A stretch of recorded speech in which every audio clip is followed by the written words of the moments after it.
Hello, film fans. Welcome to the Film vs. Film podcast. My name is Martin Harries, your host, and I'm joined by the film encyclopedia man, Boaz Dix. We are a couple of filmmakers on occasion, but mainly can't stop yapping about movies. On this podcast, every episode we pick a topic from a film that's coming out at the cinema or on VOD. Myself and Boaz pick our favourite film from that topic, or team up against a guest and battle it out to decide which film will become the greatest film of all time. If you enjoy this podcast, please leave us a 5-star review and subscribe. Please enjoy part 1.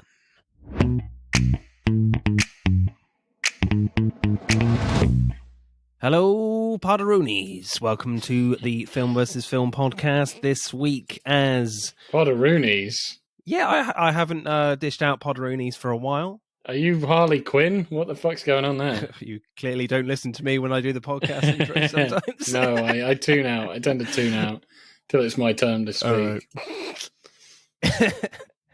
Yeah, The Grey Man is hitting Netflix, the new Russo brothers film, the most expensive Netflix film to hit Netflix, so that's very exciting. And The Grey Man himself is Ryan Gosling, so we are going to talk about Ryan Gosling films. And we were going to have a guest this week. We did the meet and greet and everything from back to the Blockbuster podcast, but unfortunately he had to drop out for reasons I won't go into. So we kind of couldn't really change the films because of it was so last minute. Yeah.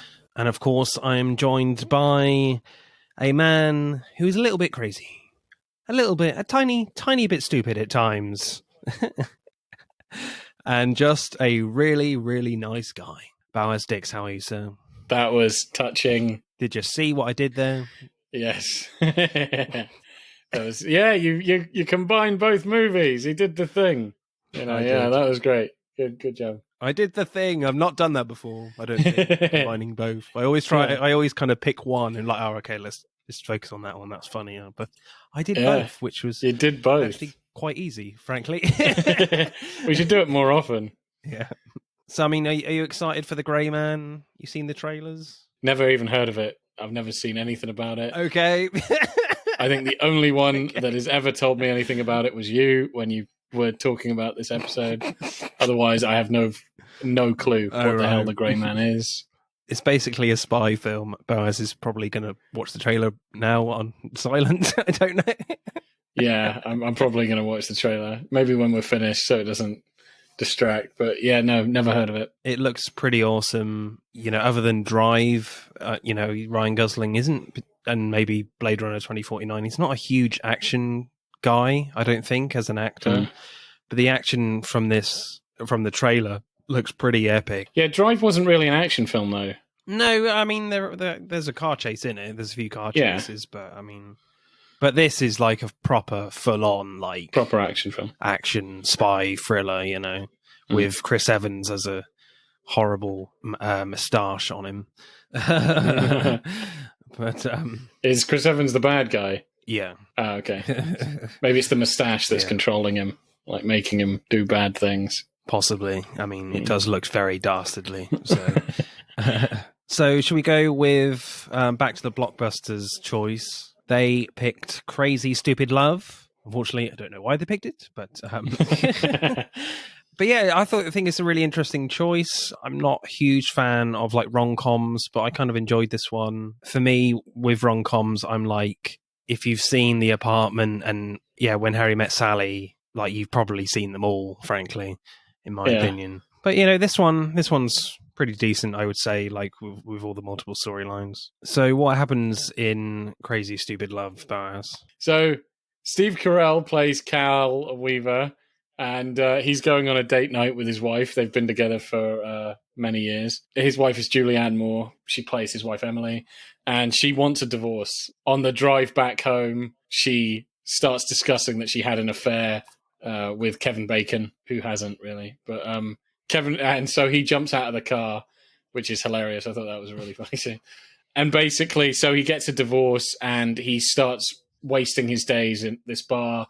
He meets Ryan Gosling's character, Jacob, and he teaches him to be a ladies' man. Yeah. You're going to be a real man, and we're going to get you out of this funk. Meanwhile, Ryan Gosling's character is attracted to Emma Stone, Emma Stone's character Hannah, and there's a lot of like people in love. And also, what was it? Steve Carell's son, he's in love with the babysitter. The babysitter is in love with Steve Carell. It's a bit messy. And a lot of people who are crazy and stupid. Yeah, they act very crazy and stupid, all of them. For love, hence the title. Yes. So, initial reactions, Baz, what did you think of this one? I mean, are you a fan of rom-coms in general? Or? I'm not exactly sure. Like, there are some rom-coms I like Love Actually, I know that's whatever. But, I like that one.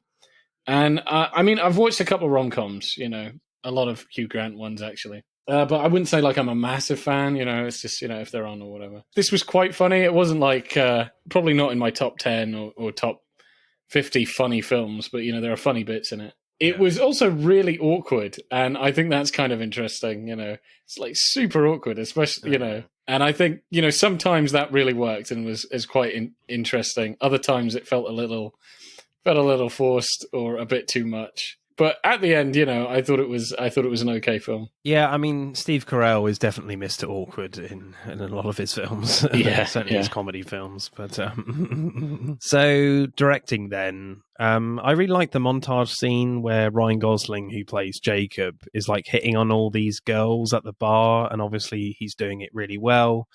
And the scene contrasts that with Steve Carell's character, Cal, hitting on girls really badly. Yeah. And there's like an incredibly funny and awkward scene where Cal is talking about his daughter who can't find Mr. Bobo. And Cal thinks he's doing a really good job, like laughing and enjoying himself. Then cut to Jacob and this other girl who's like, what the fuck are you doing, man?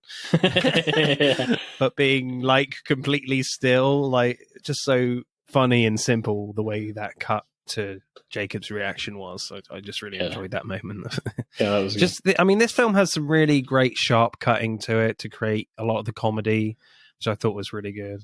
I love the slow motion shot on this really beautiful girl that makes eye contact with Cal in the bar. Oh yeah, that was really good. And you're like, yes, Cal has done it. He's going to hit it off with someone. Finally, yeah. But no, it's just the bill. Yeah. Which is like $800. Why do you keep going to that bar, man? It's way too expensive. I know. That is absurd. The scene does like a really good job of convincing you he's found someone, but nope. I'd say a scene that really stuck in my head is after he sleeps with Marissa Tomei. Then he's finally got, he knows how to do this. Yeah. And you have another montage thing. And I quite like that of the camera panning across the bar. And everywhere it pans, it's like it's him in another chair, it like at different times. But it's just done as if it's panning across the bar from table to table. But then he's like on that table that day, then on a different table the next day. But it's all just one cut. I quite like that. I thought that was a great way to do a montage. Yeah, that was my favourite shot, actually, because it's all like a long take, isn't it? Yeah, I think that's my favourite shot. There's some nice slow-mo in there. It goes from each corner of the bar really smoothly. I really enjoyed that shot, actually. I initially had this scene in screenwriting, but I think you could probably put it in all three, frankly. I think it's probably one of my favourite scenes of the whole film. There's a really nice moment when Cal has been doing Emily's gardening at night, which is a bit weird, to be honest, but Emily randomly calls Cal when he's in the garden, and she's saying she's in the basement and the pilot light has gone out in the on the boiler, and she needs help to fix it, but Cal can see that she's in the kitchen through the window, but Cal doesn't call her out on it. He plays along, helping her to fix the boiler. It's just a really nice, tender, sweet moment between the characters. Arguably the most romantic scene in the film for me. I thought that was really cute, I guess. Yeah, that was good. Really tender. Yeah, it was really nice. Yeah. Just the way it was like framed, just great acting as well, I would say. I suppose the dramatic speech at the end, where Steve Carell gives his 2 cents about love because his son is kind of... thinks it's all a lie because of everything that's happened to him. I mean, that was done pretty well. And, I mean, cliche wise, but, still done pretty well. Of like, the camera going back to him and it's like, yeah, I can't let him say this. And then he's, he stands up and gives his speech. I like how they keep the awkwardness though. He stands up and then he's like, oh shit, what have I done? Sort of on his face. Yeah. And he's got to awkwardly walk down the steps and, everybody's looking at him. They don't like cut from him to then back to the podium. They drag it out really wonderfully. Yeah, exactly. The point is it's really awkward him getting down from the stand and then everybody looking at him and then him having to go in front of the podium and then... But the point is it's cutting away, because usually you would make a cut there. You would make cuts. I object or whatever. That big scene that's in a lot of films, there would be a cut there, then there'd be a cut at the podium or there'd be a cut of gasps or whatever. But it makes it very awkward and drawn out because, it's awkward. I would say this, I'll say this in directing, but also writing. But one of my favorite scenes is where like all the plots converge, where he's doing a huge romantic thing for his wife to try and win her back. She's blindfolded. Yeah, she's blindfolded. And lots of things happen, and I just thought it was amazingly well set up and then well edited together of like the babysitter driving after her dad, the dad going to fucking kill Steve Carell, Steve Carell finding out his daughter is going out with Ryan Gosling's character, and just everything kicking off. And I thought that was brilliant. Yeah. And them all hitting each other and throwing shit at each other. The fight they have is so awkward. It's so awkward, yeah. And Ryan Gosling's just like, what the fuck is happening? I'm like, this is supposed to be a fight? Or... Yeah. I love where they're all wrestling each other and pushing each other. And like Ryan is trying to protect Steve by pushing the dad off him. He was going to like kill him with a dollhouse or something. I can't remember. He picks up something. Oh yeah, the windmill. Is it? No, yeah, that was the miniature golf windmill. Yeah, he's going to like smash his head in with that. And Ryan Gosling punches him. And then Steve Carell gets up and then rugby tackles. It just gets crazy. And then I love how it calms down when Kevin Bacon walks in. And he's like, he says his name, what was it, Landhagen? And it's like, that's the guy that cheated Landhagen, man. That was it, Landhagen. Yeah, I keep making it. Because like everything stops then, and then fucking Ryan Gosling knocks him out. And I just love that. And then it just goes crazy again. Yeah, that was really well done. That was really funny. Certainly from a directional standpoint, it was really well done. The fact that they hold the camera pretty simply during that kind of that rugby scrum, which is supposed to be a fight in, Ryan Gosling's eyes. But like when, Steve Carell is giving a speech or something, and then all of a sudden the babysitter's dad just, tackles him from nowhere. That was amazing. Yeah. Just the way that was shot as well. Yeah. Directing score for me, I would probably go like a 7.8, I would say. How about you, sir? Probably not that high. Maybe 7. Okay. Maybe 7.4. For sure, the directing is not the strongest element of this film. No way, I don't think at all. Yeah. I mean, there's some really nice cutting to create a lot of the comedy in this. Yeah. Well, some of the comedy, I would say, not a lot. I think the editing is pretty on point, but beyond, I think like one or two shots, I can't think of. I don't know. Maybe I'm being too hard on it, but maybe that's what I'm thinking. I do think the editing is pretty good, though. Screenplay, then. I mean, I really like the scene where Jacob and Cal are at the bar again. A lot of scenes in bars.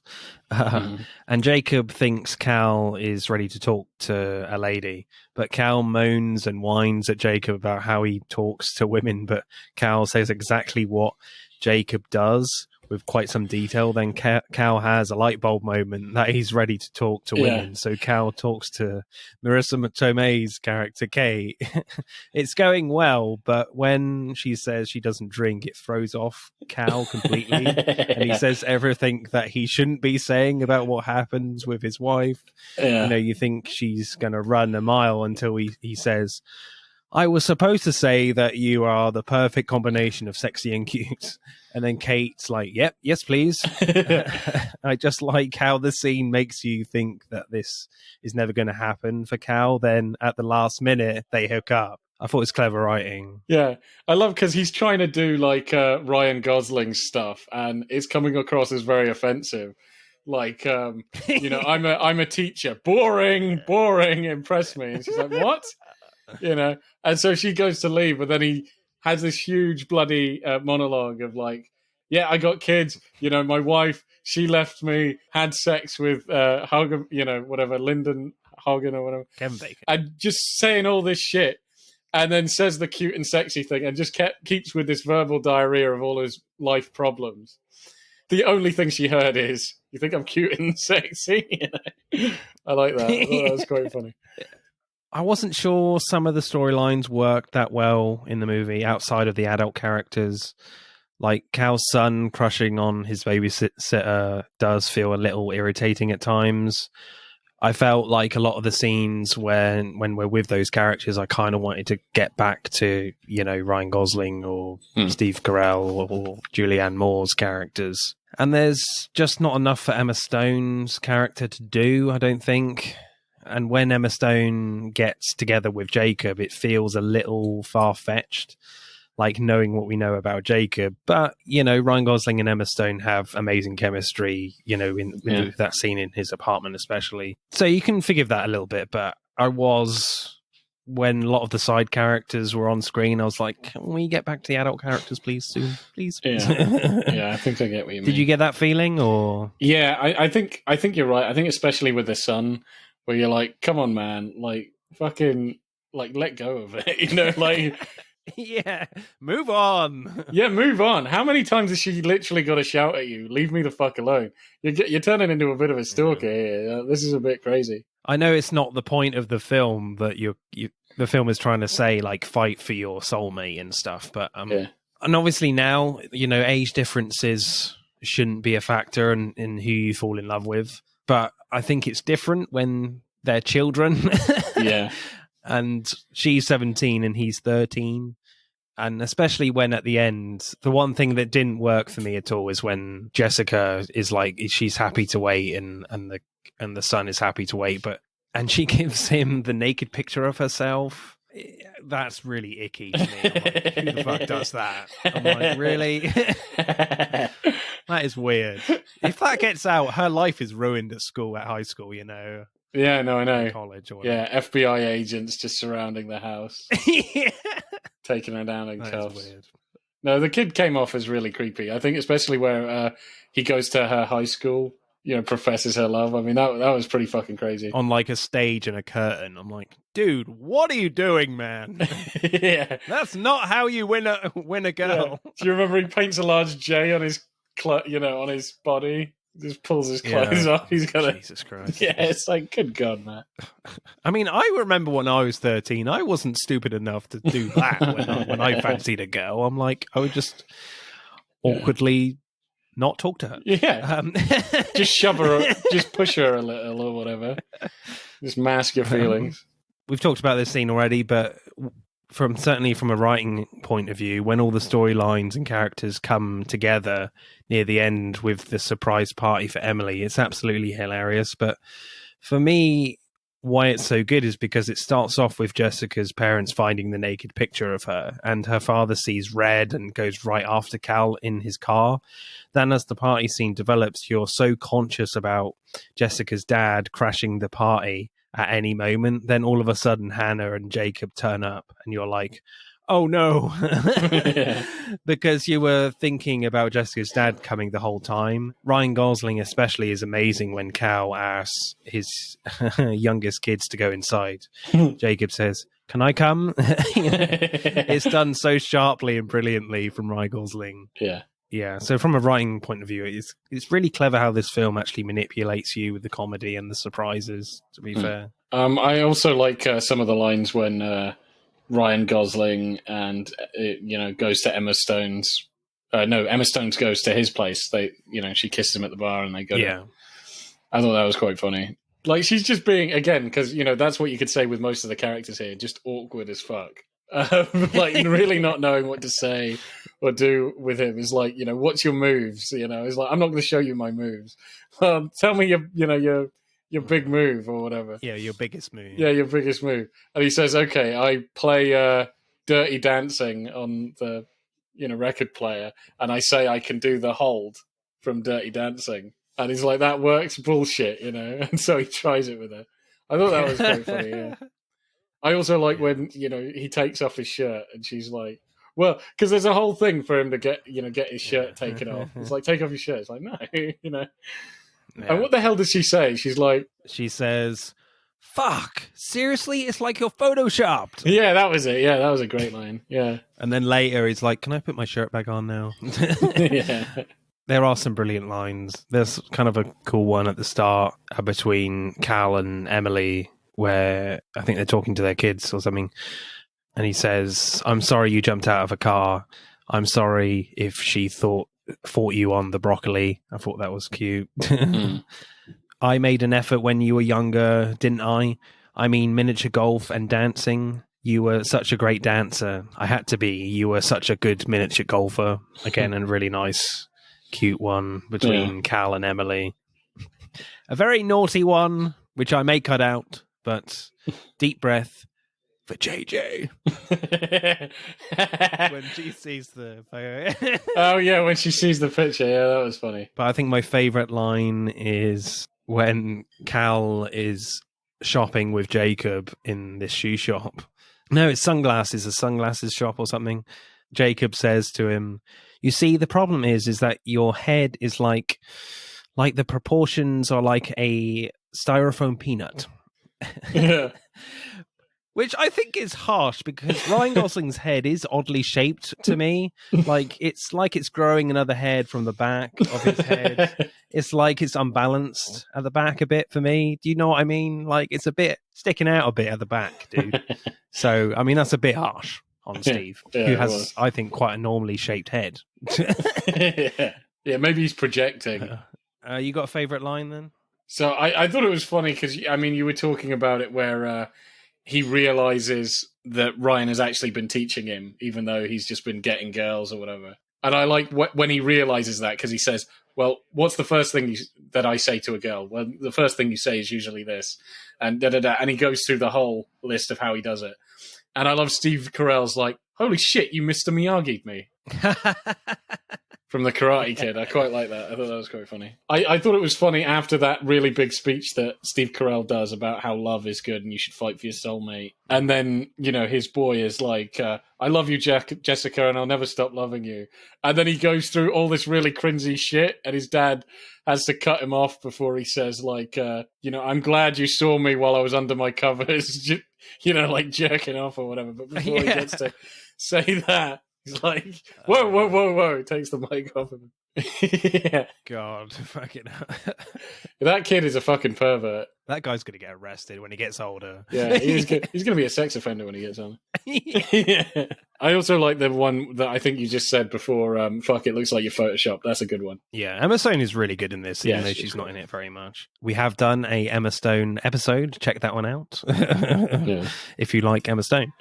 That was The Amazing Spider-Man versus The Favourite, a very favourite of mine, actually. Yeah, where she does like the best hand job acting I have ever seen. Yeah.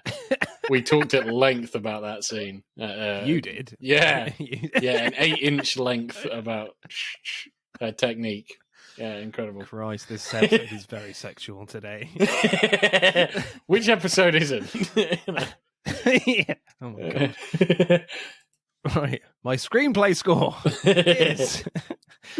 I'll go like a solid 8, I think. I think it's very clever the way, a lot of the storylines come together for the funniest scene, in my opinion. Yeah. In the film. Yeah, it definitely feels earned, even though there are a lot of annoying things that I think you could get rid of. Yes, some of the... so I'll go 8? I don't know. But again, like a lot of the other characters do feel a very short change, so I'll go 7 point... I don't know. I'll go 7.8 again, I think. Do you know, you son of a bitch, because that's actually what I was going to say. But anyway, I was going to go 7.8. I literally was. I'm I'm not copying you. I did a U, like a reverse ferret on my thing. Yeah, I do that too many times. I was going to say 7.8. I think that seems fair. Cool. Yeah. I think it's really good and really funny, but I do agree with you. There are some characters that feel a little, as you said, shortchanged or not developed enough, or in it too much, like the son. But acting then, like when Josh Groban turns up and is giving a toast about Hannah, Emma Stone's character, becoming a lawyer, he's dressed in a very plain suit, and the way he carries himself and gives his toast, and the way he keeps calling her Hannah Banana, it just screams asshole. It was funny when he's starting to tell like an old story, and Liz, her friend, interrupts saying, "Oh dear God, cheers everyone," which I thought was hilarious from her. Yeah. So I think he did a great job of looking like a dick right from the first frame in that scene, to be fair. Then in the next scene where we see him, where Emma Stone thinks he's going to propose to her, Emma Stone is amazing when she's drinking like pure gin and leaves him. That was great. Yeah, that was good, actually. I like that. Yeah, face of absolute embarrassment and horror. It's like, but it's crazy because for anybody else, that would be an amazing it's a job offer, a really high job offer in a law firm. She wants to get married. She's like, what the fuck, man? Yeah. And I do like that, where she just like, boom, boom, downed like 3 gins, which she doesn't like, Yeah, Emma Stone has great comedy chops on her. I think so. I love the scene in the shoe shop when Jacob asks for Cal's credit card and Cal gets out his wallet, and all you hear is this loud rip of Velcro from his wallet. Yeah. And Ryan Gosling looks at it and turns away slightly and looks at him like he's absolutely disgusted. I love the fact that later in the montage scene, Steve Carell opens the wallet right in his face. That was a funny moment too. I wouldn't be surprised if that's improvised as well, Steve Carell. But I think one of my favorite performances is from Marissa Tomei. Her performance at the teacher-parent conference. Cal and Emily have just had this nice moment of reflection. Then Marissa Tomei's character Kate opens the door, and it's incredibly awkward when they go into the classroom. Marissa Tomei does this amazing freak out using the word asshole and says, "Asshole. Is it someone who allows a woman to go down for 45 minutes because he's nervous?" Then you get Steve Carell and Julianne Moore disgusted reaction. Then come back to Marissa Tomei licking her lips really aggressively.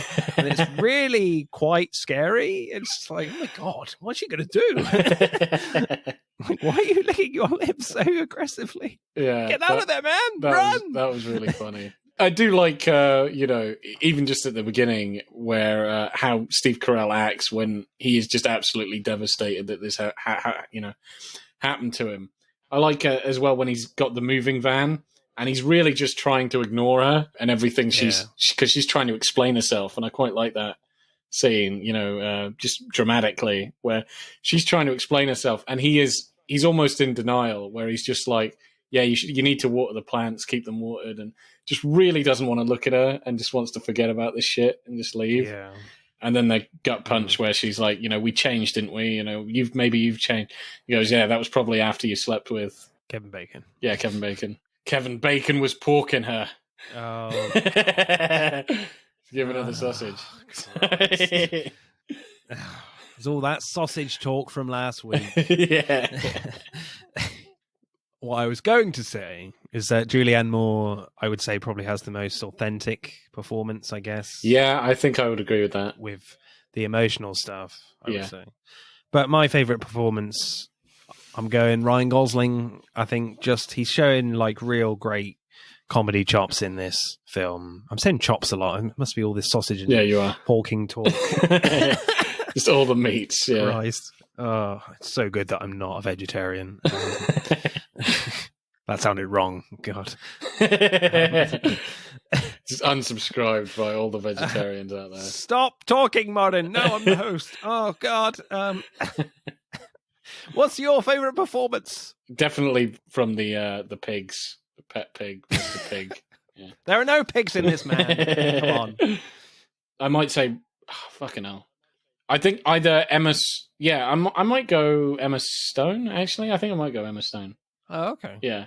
As I think we said, she's not really in it as much, but I do like I like her scenes. I think they're just really, really funny. So, acting score for me, I would probably give this my highest score for this film, I would say, because I think Steve Carell is amazing, like, in everything. I don't think I've ever seen... Steve Carell's like, very even good though in he's in bad films sometimes, he's always really fucking good. So, and as we said, he's the king of awkwardness. Yeah. And as we've said many times on this podcast, actually comedy is really hard to do, and people underestimate how difficult comedy acting is, like, to get the timing right. And Steve Carell is definitely one of the best, and Ryan Gosling is the same, actually. You know, he's a very varied actor in the roles that he chooses, certainly nowadays. So I'll go like an 8.4 for me. How about you, sir? I'll go an 8.2, I think. Right, let's add up the scores then for Crazy Stupid Love. Crazy Stupid Love gets 47.4. So not bad at all, to be fair. That's it for part 1. Thank you for listening. We hope you enjoyed it. Check out part 2 to see who wins. But don't stop there. Get involved and tell us what your favourite films are relating to the episodes. Send us a DM or comment on Instagram and TikTok at Film vs. Film Podcast, for Twitter at FVF_podcast. If you do, we'll give you a shout out on the next episode. If you're feeling really generous, you can buy us a one-off coffee at our Buy Me a Coffee account. Remember, please leave us a 5-star review and subscribe. Pod signing off.